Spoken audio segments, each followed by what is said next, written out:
विधि विवरण ग्रंथ अध्याय 21। अज्ञात हत्यारा।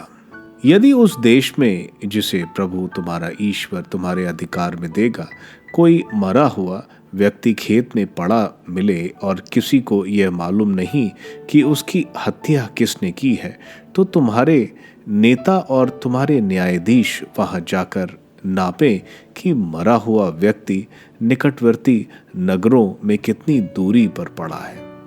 उस नगर के नेता जो मरे हुए व्यक्ति के सबसे निकट है एक कलौर जिससे अब तक काम नहीं लिया गया हो और जो अब तक जोती नहीं गई है, एक ऐसी घाटी में ले जाएंगे जो कभी ना जोती और ना बोई गई हो और जहां एक सदा बहने वाला जलधारा हो।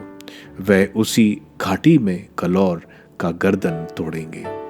इसके बाद लेवी कुल के याजक आगे बढ़ेंगे, क्योंकि प्रभु तुम्हारे ईश्वर ने उन्हें इसलिए चुना है कि वह उसकी सेवा करें, प्रभु के नाम पर आशीर्वाद दें और हर झगड़े तथा मारपीट का निपटारा किया करें।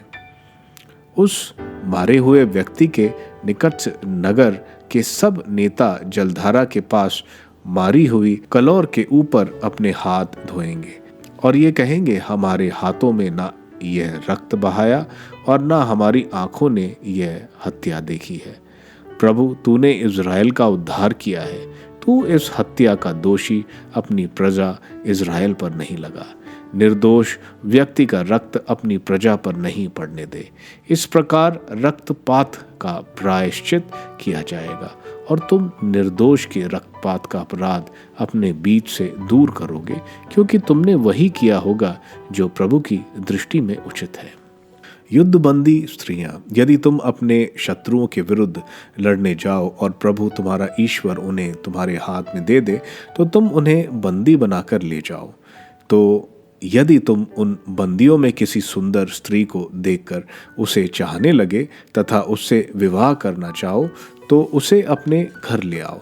वह अपना सिर मुंडे, अपने नाखून काट डाले और उन वस्त्रों को उतार दे जिनमें वह बंदी बनाई गई है।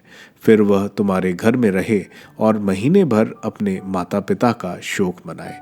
इसके बाद तुम उसके पास जा सकते हो और उसके साथ विवाह उसे अपनी पत्नी बना सकते हो। किंतु यदि तुम बाद में उसे नापसंद करो, तो वह जहाँ चाहे तुम उसे वहाँ जाने दोगे। तुम उसे नहीं बेच सकते हो या उसे उसके साथ दासी जैसा व्यवहार नहीं कर सकते हो, क्योंकि तुमने उसके साथ प्रसंग किया है। पहलौठे का अधिकार। यदि किसी पुरुष की दो पत्नियां हैं, एक वह जिससे वह प्यार करता है और दूसरी जिससे वह प्यार नहीं करता, और यदि उसकी प्रिय तथा अप्रिय दोनों पत्नियों से पुत्र उत्पन्न हो, किंतु पहला पुत्र अप्रिय पत्नी से उत्पन्न हो, तो वह अपने पुत्रों में अपनी संपत्ति बांटते समय अप्रिय पत्नी से उत्पन्न वास्तविक पहलौठे का अधिकार अपनी प्रिय पत्नी से उत्पन्न पुत्र को नहीं दे सकता। उसे उस अप्रिय पत्नी के जेठे पुत्र को ही अपना पहलौठा मानना होगा और उसे अपनी समस्त संपत्ति में दूसरों को दुना भाग देना होगा, क्योंकि वह उसके पुरुषार्थ का प्रथम फल है। पहलौठे का अधिकार उसी का है।